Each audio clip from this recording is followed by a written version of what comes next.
Hein. En plus, c'est une progression régulière depuis plusieurs semaines, depuis plusieurs mois. Les autres ne bougent pas énormément. Ce que vous appelez l'effet attentat aura peut-être lieu un peu plus tard. Voilà. En tout cas, moi, ce que je constate, c'est que oui, il y a quand même un effet attentat pour M. Barthelone, et notamment au deuxième tour. M. Barthelone, manifestement, fuit la campagne électorale et fuit le débat. Je pense que cette attitude-là lui porte un préjudice certain. Alors avant de poursuivre, je voudrais qu'on regarde ce petit portrait de vous dressé par Daïc, car comme le Front National, vous avez vous aussi changé d'image ces derniers temps. Vallerand de Saint-Just, vous l'avez découvert candidat au municipal à Paris. Moustachu, un peu vieille France.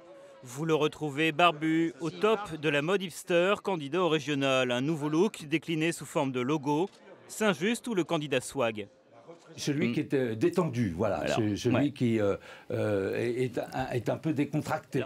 Décontracté, il peut l'être. Le FN va faire son retour au Conseil régional d'Île-de-France. Il suffit de faire 10%, un score largement atteignable.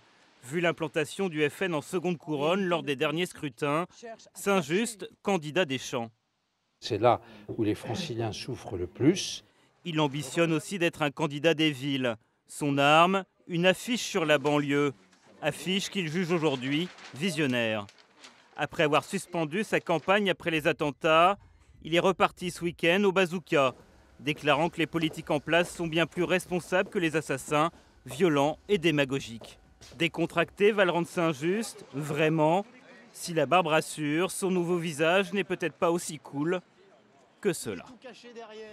Vallerand de Saint-Just, à l'heure de l'Union nationale, vous dénoncez, on le disait, la responsabilité des politiques, Claude Barthelone, Emmanuel Causse, plus importante que celle des assassins. Vous n'y allez pas un peu fort quand même? Je conteste tout à fait le terme de démagogique. Je crois véritablement à ce que j'ai dit. Mais ce n'est pas eux qui ont appuyé sur la gâchette. Comment? Ce n'est pas eux qui ont appuyé sur la gâchette, c'est très fort. Vous savez, moi je suis habité depuis ces attentats, même si j'ai un air calme comme ça, d'une véritable indignation. Franchement, ça m'a soulevé d'indignation. J'ai toujours cru à la responsabilité politique, intellectuelle et morale des politiques, des intellectuels et même aussi des journalistes, cette belle profession. Je crois toujours à la responsabilité de ceux qui sont en haut, qui commandent, qui ont de l'influence sur le plan public. Et là, en plus, il y a eu cette espèce de conjonction où Claude Barthelone et Emmanuel Causse ont dit il faut que la région Île-de-France devienne la région d'excellence dans l'accueil des migrants, où l'on a vu au moins 2 terroristes utiliser cette filière des migrants. 2 parmi des milliers? Non, parmi les 10. Oui, mais parmi des milliers de réfugiés qui sont entrés en Europe. 2 terroristes de vendredi soir ont utilisé cette filière et il y a eu, madame, 130 morts et 300 blessés. Alors, dans ces cas-là, il faut s'arrêter un instant, réfléchir à ce qu'on dit, à ce qu'on écrit et surtout à ce qu'on fait. Alors, vous, quand vous dites, par exemple, quand vous demandez la mise sous tutelle de Saint-Denis, livrée, selon vous, à l'islam radical, quand on voit vos affiches sur la banlieue, est-ce que vous comprenez que ça puisse choquer certains habitants musulmans de la ville qui craignent déjà les amalgames? Pas du tout les musulmans, ça ne choque absolument pas les musulmans. Nous n'avons rien entendu, parce qu'en même temps, nous leur distribution un tract où on leur dit que, bien entendu, ils sont des Français comme les autres. Ça choque les élus de ces villes-là, qui sont mes adversaires politiques. Un instant, qu'est-ce qu'a dit Malik Bouti sur ces élus, notamment de gauche, de toute la région parisienne? Mais il n'y a pas que la gauche, en Seine-Saint-Denis aussi, il y en a d'autres. Les élus locaux corrompus ont pactisé avec les voyous, les salafistes et les communautés pour avoir la paix.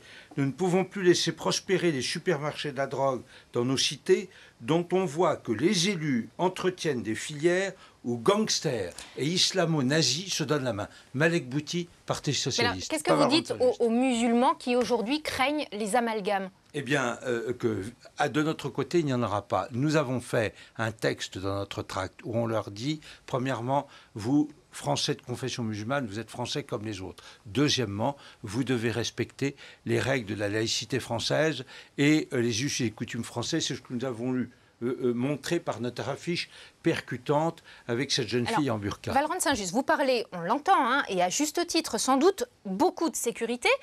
beaucoup aussi de mesures qui ne dépendraient pas du Conseil régional. Qu'est-ce qu'elle a encore de régional finalement, cette campagne? Je réponds surtout à des questions. Là, je crois que les compétences de la région, qui sont en adéquation avec ce drame et à ce dont nous parlons aujourd'hui, ce sont toutes les compétences relatives à la politique de la ville et à l'aménagement du territoire. On peut quand même, si vous me permettez, madame, s'alarmer et s'indigner de l'existence de plus de 150 quartiers anciennement zones urbaines sensibles, maintenant quartiers prioritaires de la ville, où la région a agi ou a mal agi, où les communes ont agi ou mal agi, où l'État a mal agi. Et nous savons où l'islamisme radical est comme un poisson dans l'eau. Votre première mesure, par exemple, si vous arriviez aux affaires, hors sécurité?